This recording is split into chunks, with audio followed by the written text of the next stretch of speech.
আমরা এখন রয়েছি সান্তাক্রজ রেলওয়ে স্টেশনের পাশে বা রেল স্টেশনে। এখান থেকে মুম্বাই ইন্টারন্যাশনাল এয়ারপোর্ট খুব নিকটে, সন্নিকটে, এবং পাশে ভান্দারা স্টেশন অবস্থিত।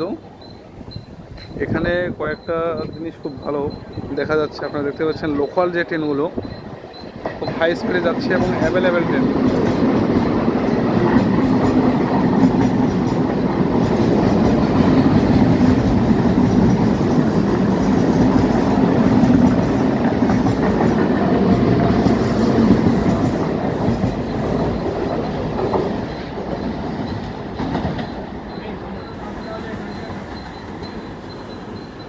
দেখতে পাচ্ছেন অনেকগুলো ট্রেনের লাইন।